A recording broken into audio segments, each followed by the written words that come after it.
وَإِذْ قَالَ مُوسَى لِقَوْمِهِ يَا قَوْمِ اذْكُرُوا نِعْمَةَ اللَّهِ عَلَيْكُمْ إِذْ جَعَلَ فِيكُمْ أَنْبِيَاءَ وَجَعَلَكُمْ مُلُوكًا وَآتَاكُمْ مَا لَمْ يُؤْتِ أَحَدًا مِنَ الْعَالَمِينَ۔ اور جب موسیٰ نے اپنی قوم سے کہا کہ بھائیو، تم پر اللہ نے جو احسان کیے ہیں ان کو یاد کرو کہ اس نے تم میں پیغمبر پیدا کیے اور تمہیں بادشاہ بنایا، اور تم کو اتنا کچھ عنایت کیا کہ اہل عالم میں سے کسی کو نہیں دیا۔ یا قوم ادخلوا الارض المقدسة التي كتب الله لكم ولا ترتدوا على ادباركم فتنقلبوا خاسرين۔ تو بھائیو، تم ارض مقدس یعنی ملک شام میں جسے اللہ نے تمہارے لیے لکھ رکھا ہے چل داخل ہو، اور دیکھنا مقابلے کے وقت پیٹھ نہ پھیر دینا ورنہ نقصان میں پڑ جاؤ گے۔ قالوا يا موسى إن فيها قوما جبارين وإنا لن ندخلها حتى يخرجوا منها فإن يخرجوا منها فإنا داخلون۔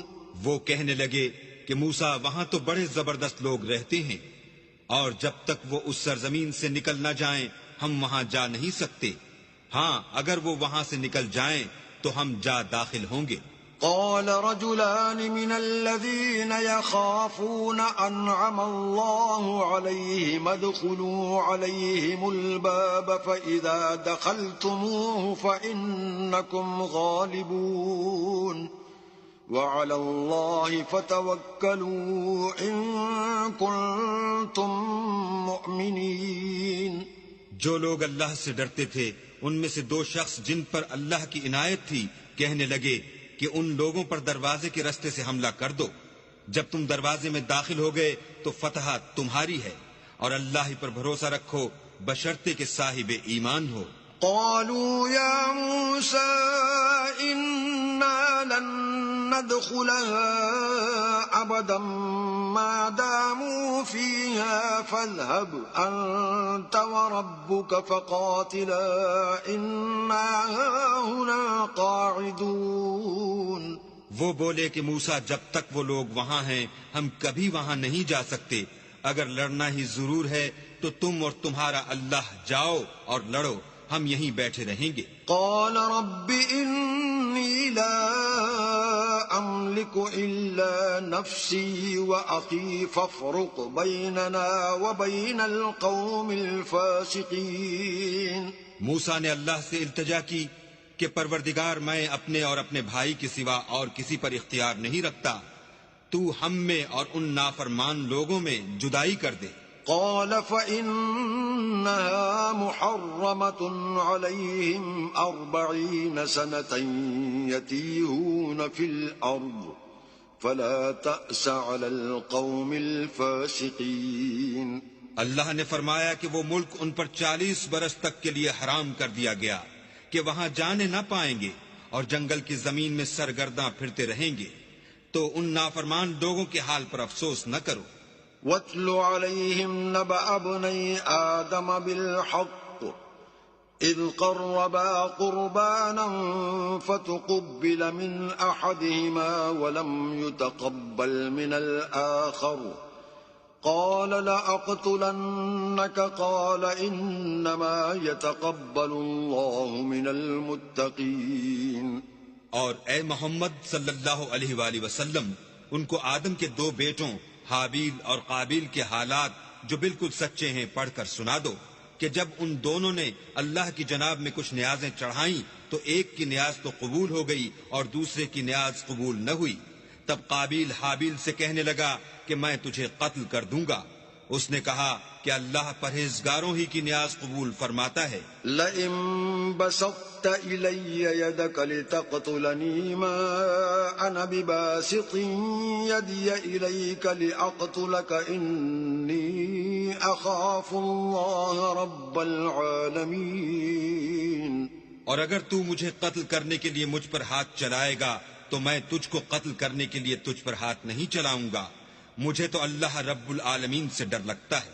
إني أريد أن تبوء بإسمي وإسمك فتكون من أصحاب النار وذلك جزاء الظالمين. میں چاہتا ہوں کہ تو میرے گناہ میں بھی ماخوذ ہو اور اپنے گناہ میں بھی، پھر زمرہ اہل دوزخ میں ہو، اور ظالموں کی یہی سزا ہے. فطوعت له نفسه قتل أخيه فقتله فأصبح من الخاسرين. مگر اس کے نفس نے اس کو بھائی کے قتل ہی کی ترغیب دی تو اس نے اسے قتل کر دیا اور خسارہ اٹھانے والوں میں ہو گیا. فبعث الله غرابا يبحث في الأرض ليريه كيف يواري سوءة أخيه قال يا ويلتى أعجزت أن أكون مثل هذا الغراب فأواري سوءة أخي فأصبح من النادمين. اب اللہ نے ایک کوا بھیجا جو زمین کریدنے لگا تاکہ اسے دکھائے کہ اپنے بھائی کی لاش کو کیوں کر چھپائے. کہنے لگا اے ہے مجھ سے تو اتنا بھی نہ ہو سکا کہ اس کوے کے برابر ہوتا کہ اپنے بھائی کی لاش چھپا دیتا. پھر وہ پشیمان ہوا. من اجل ذلك كتبنا على بني إسرائيل أنه من قتل نفسا بغير نفس أو فساد في الأرض فكأنما قتل الناس جميعا ومن أحياها فكأنما أحيا الناس جميعا وَلَقَدْ جَاءَتْهُمْ رُسُلُنَا بِالْبَيِّنَاتِ ثُمَّ إِنَّ كَثِيرًا مِّنْهُمْ بَعْدَ ذَلِكَ فِي الْأَرْضِ لَمُسْرِفُونَ. اس قتل کی وجہ سے ہم نے بنی اسرائیل پر یہ حکم نازل کیا کہ جو شخص کسی کو ناحق قتل کرے گا، یعنی بغیر اس کے کہ جان کا بدلہ لیا جائے یا ملک میں خرابی کرنے کی سزا دی جائے، اس نے گویا تمام لوگوں کو قتل کیا. اور جو اس کی زندگانی کا موجب ہوا تو گویا تمام لوگوں کی زندگانی کا موجب ہوا. اور ان لوگوں کے پاس ہمارے پیغمبر روشن دلیلیں لا چکے ہیں، پھر اس کے بعد بھی ان میں بہت سے لوگ ملک میں حد اعتدال سے نکل جاتے ہیں.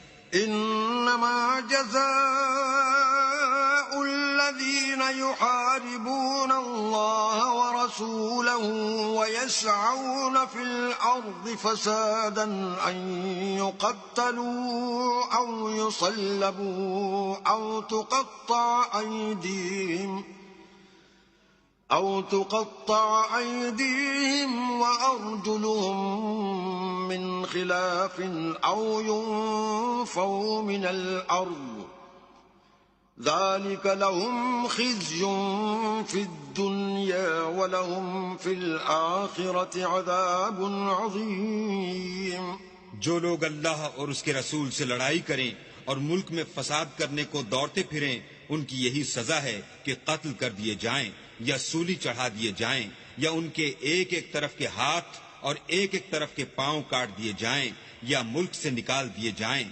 یہ تو دنیا میں ان کی رسوائی ہے اور آخرت میں ان کے لیے بڑا بھاری عذاب تیار ہے. إلا الذين تابوا من قبل أن تقدروا عليهم فاعلموا أن الله غفور رحيم. ہاں، جن لوگوں نے اس سے پیشتر کہ تمہارے قابو آ جائیں توبہ کر لی تو جان رکھو کہ اللہ بخشنے والا مہربان ہے.